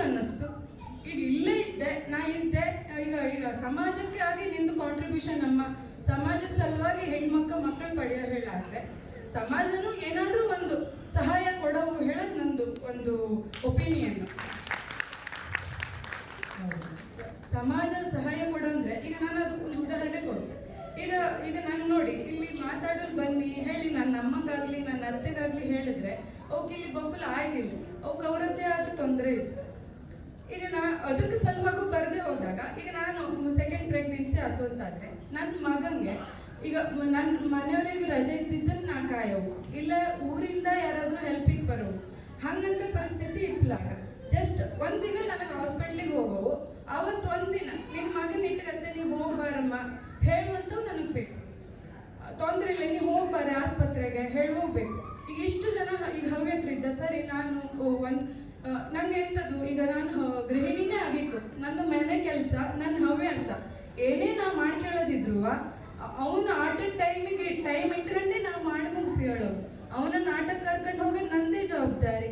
ಈಗ ಊರಲ್ಲೆಲ್ಲ ಇರುವಾಗ ಅವ್ರ ಪಾಡಿಗೆ ಆಡ್ಕೊತಿದ್ದ, ಮಕ್ಕ ಆಡ್ತಾ ಇರುವಾಗ ಅಮ್ಮನ ರಿಲ್ಯಾಕ್ಸಿಂಗ್ ಟೈಮು ಅಥವಾ ಅಮ್ಮಂಗೆ ಬೇರೆ ಏನಾದ್ರು ಕೆಲಸ ಮಾಡ್ಕೊಂಬ ಅವಕಾಶ ಇರ್ತಿತ್ತು. ಇಲ್ಲ ಹಂಗಲ್ಲ, ಅವನ್ ಆಟಕ್ಕೆ ಕರ್ಕೊಂಡು ಹೋಗೋದು ಕೂಡ ನಂದೇ ಜವಾಬ್ದಾರಿ, ನಂದೇ ಕೆಲಸ ಅದು. ಹಾಗಾಗಿ ಈಗ ನಾ ಎಂತ ಮಾಡೋ ಹಂಗಿದ್ರೆ ನನಗೆ ಏನೋ ಈಗ ಬರೀ ಮಗಂತೆ ನೋಡ್ಕೊತಿರೋ ಅಂದ್ರೆ ನಂದು ಮೆಂಟಲ್ ಸ್ಟ್ರೆಸ್ ಆಗ್ತು. ನಮಗೂ ಏನೋ ಒಂದು ಚೇಂಜಸ್ ಬೇಕಾಗಿತ್ತು. ಈಗ ಊರಲ್ಲಿ ಇರ್ತಾವ ಅವು ನೆಂಟ್ರ ಮನೆಗೆ ಹೋಗ್ತಿರ್ತ, ತೋಟಕ್ಕೆ ಹೋಗ್ತಿರ್ತ, ಏನೋ ಒಂದು ರಿಲ್ಯಾಕ್ಸೇಷನ್ ಅವ್ರು ಸಿಗ್ತಾ ಇತ್ತು. ಆದ್ರೆ ಇಲ್ಲಿ ನಮಗೆ ನಾವು ಮಕ್ಕಳದ್ದೇ ಅವ್ರದ್ದೇ ಸುತ್ತ ನೆಂಟ್ರ ಎಂತ ಒಂಥರ ಮೆಂಟಲ್ ಸ್ಟ್ರೆಸ್, ಒಂಥರ ಮಗುನ್ ಥರನೇ ಥಿಂಕ್ ಮಾಡೋಕೆ ಶುರು ಆಗೋಗ್ತು. ಅದ್ರ ಸಲುವಾಗಿ ನನಗೆ ಏನೋ ಒಂದು ಓದೋದೋ ಬರೆಯೋದೋ ನನ್ನ ಹವ್ಯಾಸ, ನಾವು ಉದ್ಯೋಗ ಮಾಡ್ಲಾಗ್ತಾ ಇಲ್ಲಪ್ಪ, ನಾನು ಓಕೆ ಏನೋ ಒಂದು ನನಗೆ ಬೇರೆದು ಮಾಡೋಗಳಾದ್ರೆ ಅವನಂಗೆ ಆಟಕ್ಕೆ ಟೈಮ್ ಇಟ್ಕೊಂಡು ಅವನು ಪಾರ್ಕಿಗೆ ಕರ್ಕೊಂಡು ಹೋಗೋ ಟೈಮ್ ಇಟ್ಕೊಂಡು ನಾ ಮಾಡೋ. ಈಗ ನಾ ಸೆಕೆಂಡ್ ಚೈಲ್ಡ್ ಮಾಡ್ಕಿತ್ತೆ ಅಂತಾದ್ರೆ ಅಟ್ಲೀಸ್ಟ್ ಪಾರ್ಕಿಗೆ ಕರ್ಕೊಂಡು ಹೋಗ್ಬತ್ವೆ ನಂಗೆ ಅಂತ ಹೇಳೋವು ನನಗೆ ಬೇಕು. ಪಾರ್ಕಿಗೆ ದಿನ 1 ತಾಸು ನಾ ಕರ್ಕೊಂಡು ಹೋಗ್ತೆ, ಅಥವಾ 1 ತಾಸು ನಂಗೆ ಒಂದು 4 ಮಕ್ಳಿಗೆ ಭಗವದ್ಗೀತೆ ಹೇಳ್ಕೊಡ್ತೆ, ಅಥವಾ ಏನೋ ಒಂದು ಯೂಸ್ಫುಲ್ ಡ್ಯಾನ್ಸ್ ಹೇಳ್ಕೊಡ್ತೆ, ನಂಗೆ ಮಕ್ಕಳು ನೋಡ್ಕೊತಿ ಹೇಳುವಂಥದ್ದು ವ್ಯವಸ್ಥೆ ನಮ್ಮ ಹವ್ಯಕ ಸಮಾಜ ಸೇರಿ ಮಾಡ್ಲಕ್ಕ. ಇದು ನಂದು ಒಂದು ರಿಕ್ವೆಸ್ಟ್. ಒಂದು ಹವ್ಯಕ ಸಮಾಜ ಒಂದು ಏರಿಯಾದಲ್ಲಿ ಸುತ್ತಮುತ್ತ ಹವ್ಯಕರಿಗೆ ನಾವು ಹಿಂಗೆ ಇಷ್ಟು ಒಂದು ಸ್ವಲ್ಪ ಹೊತ್ತು ಆಟಕ್ಕೆ ಇಟ್ಟಿರತ್ಯ ಅಂತ ಹೇಳುವಂಥದ್ದು ಎಕ್ಸ್ಪೆಕ್ಟ್ ಮಾಡ್ಲಕ್ಕ. Start with pregnant women. ಅವು ಪ್ರೆಗ್ನೆಂಟ್ ಇದ್ದು ಒಂದು ಹುಡುಗಿ ಪ್ರೆಗ್ನೆಂಟ್ ಇದ್ದು ಅದಕ್ಕೆ ಒಂದು ಸಪೋರ್ಟ್ ಕೊಡಿ. ಜಸ್ಟ್ ಅದು ಈಗಿನ ಮಕ್ಕಳು ಸ್ಕೂಲಿಗೆ ಕಳ್ಸೋದೇನು ಈಸಿ ಇಲ್ಲ. ಅವಕ್ಕೆ ಇಂಥ ದಿನ ಇಂಥದ್ದೇ ಊಟ ಕಳ್ಸೋವು ಹೇಳೋ ಸ್ಕೂಲ್ಗಳು ಇರ್ತವೆ. ಅಟ್ಲೀಸ್ಟ್ ಅವು ಪ್ರೆಗ್ನೆನ್ಸಿ ಇದ್ದಾಗ ಅವರದ್ದೇ ಆದ ಫುಡ್ ಹ್ಯಾಬಿಟ್ಸು ಕಷ್ಟ ಇತ್ತು. ಅದೆಲ್ಲ ಮಾಡ್ಕೊಂಡು ಮತ್ತೊಂದು ಮಗು ನೋಡ್ಕೊಳ್ಳೋದು ಅಷ್ಟು ಈಸಿ ಅಲ್ಲ. ಅಟ್ಲೀಸ್ಟ್ ಪ್ರೆಗ್ನೆಂಟ್ ವುಮೆನ್ನಿಗೆ ನೀವು ಹಾಸ್ಪಿಟ್ಲಿಗೆ ಹೋಗುವಾಗ ನಾ ಬರ್ತೀಯ, ನಿನಗೆ ಊಟ ತಂದ್ಕೊಡವನೇ, ಊಟ ಇವತ್ತು ನಿನಗೆ ಕಷ್ಟ ಆಗ್ತಾ ಇದ್ದಾನೆ, ನಾ ಇವತ್ತು ಅಟ್ಲೀಸ್ಟ್ ಹೇಳುವಂಗಿರೋ ನನಗೆ ಇವತ್ತು ರಾಶಿ ತ್ರಾಸಾಗ್ತಾ ಇದ್ದು ನನ್ನ ಹತ್ರ ಅಡುಗೆ ಮಾಡ್ಲಾಗ್ತಿಲ್ಲ, ನನ್ನ ಮಗನ ಒಂದು ಊಟ ವ್ಯವಸ್ಥೆ ಮಾಡಿಕೊಡಿ ಹೇಳಿ ನನಗೊಂದು ಆಪ್ಷನ್ ಇರೋ. ಈಗ ಊರಿಂದಲೇ ಬಂದ್ಕೊಂಡು ಸಪೋರ್ಟ್ ಮಾಡೋವು ಹೇಳಲ್ಲ. ಈಗ ಯಾರನ್ನೋ ಒಂದು ಅಪಾಯಿಂಟ್ ಮಾಡ್ಕೊಳ್ಳಕು, ಕೆಲ್ಸಕ್ಕೆ ಸೇರ್ಕೊಳ್ಳಕು. ಈಗ ಸಮಾಜವಾಗಿ ಒಂದು ಹುಡುಗಿ ಹತ್ರ ಮತ್ತೊಂದು ಮಗು ಮಾಡ್ಕೊಳ್ಳಿ ಎಕ್ಸ್ಪೆಕ್ಟೇಷನ್ ಮಾಡ್ತಿರುವಾಗ ಇಡೀ ಸಮಾಜದ ಭಾರವನ್ನ ಅದೇ ಹುಡುಗಿ ಒಂದೇ ಹೊರ ಎಳೆದು ತಪ್ಪಾಗ್ತು. ಎಲ್ಲವೂ ಅದನ್ನು ಹಂಚಿಕೊಂಡು ರೆಡಿ. ಇದು ನಂದು ಒಂದು ರಿಕ್ವೆಸ್ಟು. ಇನ್ನೊಂದು ನಾನು ಅಡ್ವಾಂಟೇಜು ಡಿಸ್ಅಡ್ವಾಂಟೇಜು ಅಂತ ಹೇಳ್ತೀನಿ. ಈಗ 3 ಮಕ್ಕ ಇದ್ದವು, ನನ್ನ ಅಣ್ಣನ ಮಕ್ಕ ಅವರದ್ದು ಕೋಆಪರೇಷನ್ನು, ಸೋಷಿಯಲ್ ಸ್ಕಿಲ್ಲು ಎಲ್ಲ ಜಾಸ್ತಿ ಇದ್ದು ನನ್ನ ಮಗನ ಕಂಪೇರ್ ಮಾಡಿದ್ರೆ ಅದು ಪ್ರಾಮಾಣಿಕವಾಗಿ ನಾವು ಒಪ್ಪಿಯುತ್ತೆ. ಒಂದು ಅವ್ರು ಊರಲ್ಲಿ ಬೆಳೀತಾ ಇದ್ದ, ಇನ್ನೊಂದು 3 ಜನ ಇದ್ದ, ಆಟೋಮೆಟಿಕ್ ಆಗಿ ಸೋಷಿಯಲ್ ಸ್ಕಿಲ್ ಅವ್ರಿಗೆ ಜಾಸ್ತಿ ಇದ್ದು. ಇನ್ನೊಂದು ಈಗ ಸುಮಾ ನಾಗರಾಜ್ ಅವ್ರು ಹೇಳ್ದಂಗೆ ಅದು ಚೈನಾದಲ್ಲೊಂದು ಸ್ಟಡಿ. ಈಗ ನನ್ನ ಮಗ ಒಬ್ಬನೇಯ, ಈಗ ಮುಂದೆ ಅವಾಗ ಮದುವೆ ಆದರೆ ಅವನ ಹೆಂಡತಿನೂ ಒಂದೇ ಮಗಳಾದರೆ ನನ್ನ ಮಗ ಅತ್ತೆ ಮಾವಂದು ಜವಾಬ್ದಾರಿ ನೋಡ್ಕೊಳ್ಳೋವು, ನಂಗಳದ್ದು ಜವಾಬ್ದಾರಿ ನೋಡ್ಕೊಳ್ಳೋವು. ನಾನು ಅದು ಫೈನಾನ್ಷಿಯಲ್ ಸಮಸ್ಯೆ ಹೇಳ್ತಿಲ್ಲ. ಫೈನಾನ್ಸು ನಾವು ಮೊದಲೇ ಪ್ಲ್ಯಾನ್ ಮಾಡಿ ಇಟ್ಕೊಂಬಲ್ ಬಂತು. ಆದರೆ ಮೆಂಟಲಿ ಎಮೋಷ್ನಲಿ ನಮಗೆ ಸಪೋರ್ಟ್ ಬೇಕಾಗಿತ್ತು. ಮನೇಲಿ ಒಬ್ಬೊಬ್ರಿಗೆ ಆರಾಮಿಲ್ಲ ಹೇಳಿದ್ರೆ ಅದು ಎಷ್ಟು ಸ್ಟ್ರೆಸ್ ಆಗ್ತೋಳು ನಮ್ಗೆ ಗೊತ್ತಿರ್ತದೆ. ಈಗ ಅಪ್ಪ ಅಮ್ಮ ಅತ್ತೆ ಮಾವ 4 ಜನ ಇದ್ದ, ಯಾರಿಗೆ ಹುಷಾರಿಲ್ಲದೆ ಹೋದ್ರೂ ಸ್ಟ್ರೆಸ್ಸು. ಅವಕ್ಕೆ ಅವರದ್ದೇ ಆದ, ಈಗ ಮಗಂಗೆ ಅವನದೇ ಆದ ಉದ್ಯೋಗ ಇರ್ತು, ಅವ್ರದ್ದು ಅಥವಾ ಬಿಸ್ನೆಸ್ ಇರ್ತು, ಅವರದ್ದೇ ಆದ ಜೀವನ ಇರ್ತು, ಅವ್ರ ಮಕ್ಕಳು ಇರ್ತು, ಅವ್ರ ಬಗ್ಗೆ ನೋಡ್ಕೊಳ್ಳೋದಿರ್ತು. ಇವು 4 ಜನ ಹಿರಿಯ ವಯಸ್ಸಾದವ್ರು ನೋಡ್ಕೊಂಬ ಜವಾಬ್ದಾರಿ ಅವ್ನ ಬರ್ಡನ್ ಅಲ್ದ. ನಾ ಇವಾಗ ಸ್ವಾರ್ಥಿಯಾಗಿ ಇವಾಗ ನನಗೆ ಈಸಿ ಆಗಲಿ, ಒಬ್ಬನೇ ಸಾಕೋದು ನನಗೆ ಸುಲಭ ಅನ್ಕೊಂಡು ನಾವು ಒಬ್ಬನೇ ಮಾಡ್ಕೊಂಡ್ವಿ. ನನ್ನ ಮಗನಿಗೆ 4 ಜನರನ್ನ ಬರ್ಡನ್ನ ಹಾಕ್ತಾ ಇದ್ನಲ್ಲಿ ಆ ದೃಷ್ಟಿಕೋನದಲ್ಲಿ ನೋಡಿದಾಗ ಹೇಳಿ ನನಗೆ ಅನ್ನಿಸ್ತು 4 ಜನರ ಬರ್ಡನ್ನ ನನ್ನ ಮಗನ ಮೇಲೆ ಹಾಕ್ತಾ ಇದ್ದೆ. ಹೌದು, ಅವಾಗ ಸ್ವಲ್ಪ ಈಗ ನನಗೂ 2 ಮಕ್ಕಳು ಇದ್ರೆ ಅಟ್ಲೀಸ್ಟ್ ಒಬ್ಬ ಮಲ್ಲದ್ರೆ ಮತ್ತೊಬ್ಬ ಇದ್ದ. ಯಾಕೆಂದ್ರೆ ನಮಗೆ ಗೊತ್ತಿದ್ದು ಈಗಲೇ ಕೆಲ್ಸದ ಜನ ಸಿಗ್ತಿಲ್ಲ, ಇನ್ನು 10-20 ವರ್ಷದ ನಂತರ ಎಷ್ಟು ಜನ ಕೆಲ್ಸಕ್ಕೆ ಸಿಗ್ತಾ ನಮಗೆ ಗೊತ್ತಿಲ್ಲ. ಹಾಗಾಗಿ ಅದು ಇದೆಲ್ಲ ನನ್ನ ಹಂಗೆಲ್ಲ ಅನ್ನಿಸ್ತು. ಹಾಗಾಗಿ 3 ಮಕ್ಕಳು ಇದ್ರೆ ಅಥವಾ 3 ಅಲ್ಲ 2 ಇದ್ರೆ ಅವಕ್ಕೆ ಬರ್ಡನ್ ಶೇರ್ ಆಗ್ತು ಅಂತ ನನಗೊಂದು ಅನ್ನಿಸ್ತು. ವಾಣಿ ಭಟ್ ಅವರಿಗೆ ನಿಮ್ಮ ಪ್ರಾಮಾಣಿಕ ಅಭಿಪ್ರಾಯಕ್ಕೆ ನಮ್ಮ ಧನ್ಯವಾದಗಳು. ನಿಮ್ಮ ರಿಕ್ವೆಸ್ಟನ್ನೆಲ್ಲ ಈ ಸಮಾಜದ ಮುಂದೆ ಕೆಲವು ಇಡೋಣ ಹೇಳ್ತಾ ನಿಮಗೆ ಧನ್ಯವಾದಗಳನ್ನು ಅರ್ಪಿಸ್ತೆ. ಮತ್ತು ಆಡಿಯನ್ಸಲ್ಲಿ ಯಾರಾದರೂ ಅಂದರೆ ಈಗ ತಾಯಿಯಾದವರು ಈಗ ಬಾಳಂತನ ಮಾಡ್ತೀರಲ್ಲಿ ನೀವು, ಆಗ ನಿಂಗೋ ಏನು ಚಾಲೆಂಜಸ್ಸು ಏನು ಫೇಸ್ ಮಾಡ್ತೀರಿ? ನಿಮ್ಮ ಒಂದನೇ ಬಾಳಂತನಕ್ಕೆ ಅಥವಾ 2ನೇ ಬಾಳಂತನ ಮಾಡಿದಾಗ ನಿಮಗೆ ಹೆಂಗೆ ಪ್ರೆಷರ್ ಆಗ್ತು? ಮತ್ತು ಅಥವಾ ಈಗ ಅದು ಪಾಸಿಟಿವ್ ಆಗಿ ಹೇಳೋಳಾದರೆ ಈಗ ನಿಮಗೆ ಒಂದೇ ಮೊಮ್ಮಗ ಹೇಳೋದಕ್ಕಿಂತ 2 ಮೊಮ್ಮಗ ಅಥವಾ 3 ಮೊಮ್ಮಕ್ಕ ಇದ್ದಾಗ ಅವಕ್ಕೊಂದು ದೊಡ್ಡಾದ್ಮೇಲೆ ನಿಮ್ಗೆ ಗಿಫ್ಟ್ ತಂದು ಕೊಡಬೇಕು, ಅದೆಲ್ಲ ವಿಚಾರ ಮಾಡಿ ನನ್ನ ಅಜ್ಜಿಗೆ ಹೇಳ್ಕೊಂಡು. ಅದಕ್ಕಾಗಿ ಅದ್ರ ಬಗ್ಗೆ ಯಾರು ಅಭಿಪ್ರಾಯ ಕೊಡ್ತಾರ? ತಾಯಿ ಬಾಳಂತನ ಮಾಡಿದವರು. ನಮಸ್ಕಾರ. ನಾನು 2 ಜನ ಹೆಣ್ಮಕ್ಳ ಬಾಳಂತನ ಮಾಡಿದ್ವಿ. 2 ಜನ ಮೊಮ್ಮಕ್ಕಳು, ಒಂದು ಮೊಮ್ಮಗ 4 ವರ್ಷದವ, ಒಂದು ಮೊಮ್ಮಗ 8 ವರ್ಷದವ. ನನಗೀಗ 60 ವರ್ಷ. ಮಕ್ಕಳ ಹತ್ರ ನಾನು ಹೇಳ್ತಿದ್ದೆ ಬೇಗ ಮದುವೆ ಮಾಡ್ಕೊಳ್ಳಿ ಹೇಳಿ. ಬೇಗ ಮದುವೆ ಮಾಡ್ಕೊಳ್ಳಿ ಹೇಳಿದ್ಮೇಲೆ ಮತ್ತೆ ನಂಗೆ ಗಟ್ಟಿ ಇದ್ದಾಗ ಮಕ್ಕಳು ಮಾಡ್ಕೊಳ್ಳಿ ಹೇಳೋಕ್ಕಾಗ್ತದೆ. ಹಾಗಾಗಿ ಇದನ್ನ ನಾವು ಹೆಂಗೆ ಕಟ್ತಾ ಇದ್ವಿ, ನಮ್ಮ ಹಿರಿಯದಿಕ್ಕ ಒಂದು ಕೂಸು ನೀ ನೋಡಲ್ಲ, ನೀ ಚಂದ ಕಾಮಲು ಶುರು ಮಾಡಿದ ಕೂಡಲೇ ಮದುವೆ ಸುದ್ದಿ ಎತ್ತುಗಡೆ ಮಾಡ್ತಿದ್ದ. ಅದಾದ ಕೂಡಲೇ ಮತ್ತೆ ಮಗು ಮಾಡ್ಕೊಂಡು ಹೇಳ್ತಿದ್ದ. ಅದು ಹೆಣ್ಣಾದ್ರೆ ಮತ್ತೊಂದು ಗಂಡ ಗೌಳಿ ಹೇಳ್ತಿದ್ದ. ಅವು ಒಂಥರ ಶಂಕ ಓದ್ತಿದ್ದವಳು ಅನ್ನಿಸ್ತಿತ್ತು ನಮಗೆ. ಆದರೆ ನಾವು ಅದರ ಅರ್ಧದಷ್ಟಾರು ಊದ ಶಂಕ ಊದವು. ನಮ್ಮ ಸಮಾಜ ಸ್ವಲ್ಪ ಒಂದು ಹಂತದಲ್ಲಿ ಒಂದು ಅಭ್ಯುದಯ ಕಾಣೋಳಾದ್ರೆ ನಾವು ಆ ರೀತಿ ಮಾತಾಡ್ತಾ ಇರೋ ಅವು ಕೇಳಿ ಬಿಡ್ಲಿ, ನಾವು ಸಜೆಷನ್ಸ್ ಕೊಡ್ತಾ ಇರೋವು. ಈಗ ನನ್ನ ಅನುಭವದ ಪ್ರಕಾರ ನಾನು ಹೇಳೋದಾದ್ರೆ, ಈಗ ಒಂದಿಷ್ಟು ಆದ್ಯತೆಗಳಿತ್ತು, ಅದನ್ನ ಗುರಿ ಮುಟ್ಸಲೆ, ಆ ಆದ್ಯತೆಗಳನ್ನ ಒಂದು ಗುರಿ ಮುಟ್ಸಲೆ ಅಷ್ಟೇ ಫಾಸ್ಟಾಗಿ ಹೋಗೋಳಿದೆ. ಹಾಸ್ಯಮಯವಾಗಿ ಹೇಳೋಳಾದ್ರೆ ಅತಿ ವೇಗ ತಿಥಿ ಬೇಗ. ಈಗ ಬರೀ ಸಾಧನೆ ಹಾಗೆಯಲ್ಲೇ ನಾವು ದುಡ್ಡು ಮಾಡವು. ಹೌದು, ದುಡ್ಡು ಬೇಕು. ಆದ್ಯತೆಗಳನ್ನ ಪೂರ್ಣಗೊಳಿಸೋಳಾದ್ರೆ ದುಡ್ಡು ಬೇಕೇ ಬೇಕು. ಜೊತೆಗೆ ಎಂತ ಬೇಕು? ನೆಮ್ಮದಿನೂ ಅಗತ್ಯ. ಆ ನೆಮ್ಮದಿ ಸಿಗೋಳಾದ್ರೆ ನಮ್ಗೆ ಆರೋಗ್ಯ ಮುಖ್ಯ. ಆರೋಗ್ಯ ಬೇಕೋಳಾದ್ರೆ ನಾವು ಅಷ್ಟು ಫಾಸ್ಟಾಗಿ ಓಡಲ್ಲ. ಆರೋಗ್ಯ ಸಮಸ್ಯೆ ಎದುರಿಸೋಕ್ಕಾಗ್ತದೆ. ನಾವೀಗ ಓಡ್ತಾ ಇದ್ದಾವೆ ಆಧುನಿಕ ಯುಗದಲ್ಲಿ. ಅದಕ್ಕಾಗಿ ನಾನೊಂದು 20-25 ವರ್ಷ ಹಿಂದಿನ ಒಂದು ತಾಯಿಯಾಗಿ ಹೇಳೋಳು ಅಂದ್ರೆ, ಹಳೆ ಜನ ನಮ್ಗೇನು ಉದಶಂಕ ಓದ್ತಿದ್ದ ಅದೇ ಥರ ನಾವು ಈಗಿನ ಮಕ್ಕಳಿಗೆ ದುಡ್ಡು ಒಂದೇ ಅಲ್ಲ. ನಾನು ನನ್ನ ಮಕ್ಕಳು ಬಾಳಂತಂದಲ್ಲಿ ನನ್ನ ಆಯಿನೋ ಗಟ್ಟಿ ಇತ್ತು ಬಂತು, ಮತ್ತೆ ನನ್ನ ಓರ್ಗೀತೆಕ ಬಂತಿದ್ದ. ನನ್ನ ಜಾಯಿಂಟ್ ಫ್ಯಾಮಿಲಿ ಅವಾಗಿನ. ಈಗ ನಂಗೆ ನಿನ್ನೆ ಹೇಳ್ತಾ ಇದ್ದಿದ್ದ, ನನ್ನ ಅತ್ತೆಗೆ ಅಷ್ಟು ಮಕ್ಕಳು ಇದ್ದಿದ್ದ, ನನ್ನ ಅಜ್ಜಿಗೆ ಎಷ್ಟು ಮಕ್ಕಳು ಇದ್ದಿದ್ದ ಹೇಳಿ ಆ ಚಿಂಚವನೇ ಹೇಳ್ತಿದ್ದ ಮೆಟ್ರೋ ಟ್ರೈನಲ್ಲಿ. ಬಟ್ ಈಗ ನಮ್ಮ ಸಮಾಜದಲ್ಲಿ ಜನಸಂಖ್ಯೆ ಕಡಿಮೆ ಆಗಿದ್ದಕ್ಕೆ ಸಮಾಜದ ಮುಂದೆ ನಾವು ನಗೆಪಾಟ್ಲಿಗೆ ಈಡಾಗ್ತಾ ಇದ್ದ. ಪ್ರತಿಯೊಂದರಲ್ಲೂ ನಮ್ಗೆ ಹಿಂಜರಿಕೆ ಕಾಡ್ತಾ ಇದ್ದು. ಹಾಗಾಗಿ ಸ್ವಲ್ಪ ನೆಮ್ಮದಿನೂ ಮುಖ್ಯ, ದುಡ್ಡು ಅಂದೇ ಅಲ್ಲ. ಅಂದ್ರೆ ನೀವು ಹೇಳೋದು ಮತ್ತೆ ಜನಸಂಖ್ಯೆ ಇದ್ದಾಗ ಅಥವಾ ಈಗ ನಿಮಗೆ ತಾಯಿಯಾಗಿ ನಿಮ್ಮ ತಂಗಿ ನಿಮ್ಮ ಅಕ್ಕ ಆ ಥರ ಎಲ್ಲ ಇದ್ದಾಗ ಈ ಬಾಣಂತನ ನಡೆದಾಗ ಅವಕ್ಕೂ ಬಂದು ಹೆಲ್ಪ್ ಮಾಡ್ತಿತ್ತು ತೋಳಿ. ಅದಕ್ಕಾಗಿ ಬೇಕು. ಖಂಡಿತ ಮಕ್ಕಳು ಸ್ನಾನ ಮಾಡಿಸೋವು, ಬಾಳಂತೆ ಔಷಧ ಉಪಚಾರ ನೋಡ್ಕೊಳ್ಳೋವು, ಸಹಾಯ ಇದ್ದೇ ಇತ್ತು. ಎಲ್ಲದೂ ಸಮಾಜದ ದಿಂದನೇ ನಾವು ನಿರೀಕ್ಷೆ ಮಾಡಲಾಗ್ತಿಲ್ಲ. ಎಂತಕ್ಕೆಂದ್ರೆ ಈಗ ಯಾವುದೇ ಒಂದು ಈವೆಂಟ್ ಮ್ಯಾನೇಜ್ಮೆಂಟ್ ಯಾವುದೇ ಒಂದು ಇರಲ್ಲಾದ್ರೂ ನಾವು ಫೋನ್ ಮಾಡಿ, ಅಡಿಗೆಗೂ ಫೋನ್ ಮಾಡಿ, ಬೇರೆ ಬದಿಗೆ ಒಪ್ಕೊಂಡಿರ್ತ, ಶಾಮ್ಯಾನದಕ್ಕೆ ಫೋನ್ ಮಾಡಿ ಬೇರೆ ಬದಿಗೆ ಒಪ್ಕೊಂಡಿರ್ತ. ಹಾಗಾಗಿ ನಾವು ತೀರಾ ಪಾಶ್ಚಾತ್ಯ ಇದನ್ನ ರೀತಿನ ಅಳವಡಿಸ್ಕೊಳ್ಳೋದೆಯ ಹವ್ಯಕರು ಮುಂಚಿಂದ ಹೆಂಗೆ ನಾವು ನಡ್ಕ ಬಂದಾಜು ಆ ರೀತಿ ಬರೀ ದುಡ್ಡೇ ದೊಡ್ಡಪ್ಪಲ್ಲ. ನೆಮ್ಮದಿ ಇದ್ರೆ ನಾವು ದುಡ್ಡು ಯಾವಾಗಲೂ ಗಳಿಸ್ಬೇಕು. ಆರೋಗ್ಯವೇ ಭಾಗ್ಯ ಹೇಳುವಂಥದ್ದನ್ನು ಸ್ವಲ್ಪ ತಿಳ್ಕೊಳ್ಳಬಹುದು ಅಷ್ಟೇ. ಧನ್ಯವಾದಗಳು ಗೀತಾ ಭಟ್ ಅವರಿಗೆ. ಅದೇ ಎಲ್ಲರಿಗೂ ಅದರ ಸಜೆಷನ್ನು ಆದಷ್ಟು ನಮ್ಮ ಜನಸಂಖ್ಯೆ ಜಾಸ್ತಿ ಆಗುವಳಿ ಮತ್ತು ಸಂಬಂಧಗಳು ಉಳಿಸಿಕೊಂಡು ಹೇಳೋಕ್ಕಾದರೆ ಈತ 2 ಅಥವಾ 3 ಮಕ್ಕಳು ಬೇಕೇ ಬೇಕು ಹೇಳೋದನ್ನು. ನಿಮ್ಮೆಲ್ಲಾದ್ರೂ ಇದ್ರ ಬಗ್ಗೆ ಆಲೋಚಿಸಿ.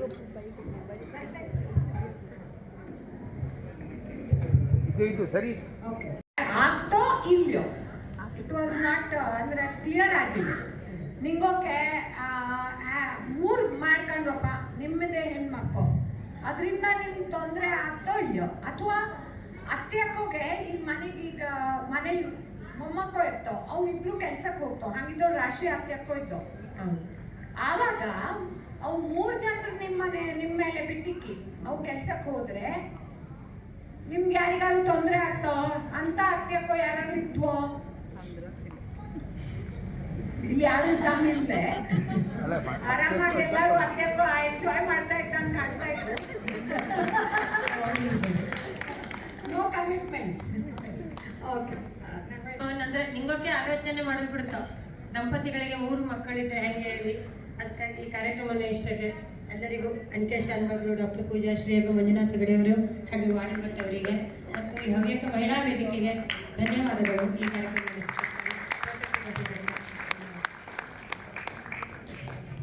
ಇದೀಗ ಶ್ರೀಯುತ ಶ್ರೀಧರ್ ಭಟ್ ಅವರು ಇವರಿಗೆ ನೆನಪಿನ ಕಾಣಿಕೆಗಳನ್ನು ಕೊಡಬೇಕಾಗಿ ವಿನಂತಿ.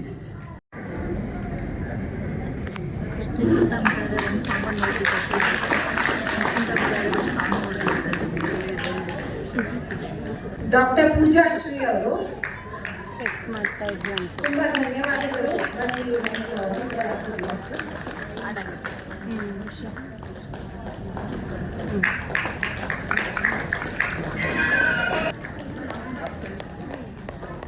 ಆಮೇಲೆ ಮಂಜುನಾಥ್ ಹೆಗಡೆ ಅವರು ತುಂಬಾ ಧನ್ಯವಾದಗಳು. ಇದು ತುಂಬಾ ಕಷ್ಟದ ಕೆಲಸ ಆಗಿತ್ತು. ಮಹಿಳಾ ದಿನಾಚರಣೆಯಲ್ಲಿ ಆಸ್ ಅ ಹಸ್ಬೆಂಡ್ ಯಾರನ್ನಾರು ಕರೆದಿ ನಾವು ಪ್ರಶ್ನೆ ಕೇಳೋದಕ್ಕೆ ಒಪ್ಪೋದು ನಮಗೆ ಅಪ್ರೋಚ್ ಮಾಡೋದೇ ಹೆದರ್ಕಂತ ಇದ್ದಿತ್ತು. ಆದರೆ ಅವರು ತುಂಬಾ ಖುಷಿಯಿಂದ ಬಂದು ನಮ್ಮ ಹತ್ರ ಮಾತಾಡಿದ್ರು. ತುಂಬಾ ಧನ್ಯವಾದಗಳು. ಸುಮಾ ನಾಗರಾಜ್ ಅವರಿಗೆ ಅವರ ಪ್ರೆಷಿಯಸ್ ಟೈಮನ್ನು ನಮಗೆ ಕೊಟ್ಟು ಈ ಪ್ರೋಗ್ರಾಮ್ ಹೋಸ್ಟ್ ಮಾಡಿದ್ದಕ್ಕೆ ತುಂಬಾ ಧನ್ಯವಾದ. ಬರಲ್ಲ, ಶ್ರೀಧರ್ ಭಟ್ರಿಗೆ ಕಸಿನ್ ಹೌದು ಅವರು.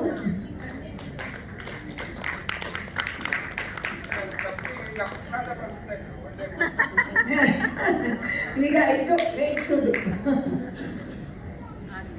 ತುಂಬಾ ಧನ್ಯವಾದ.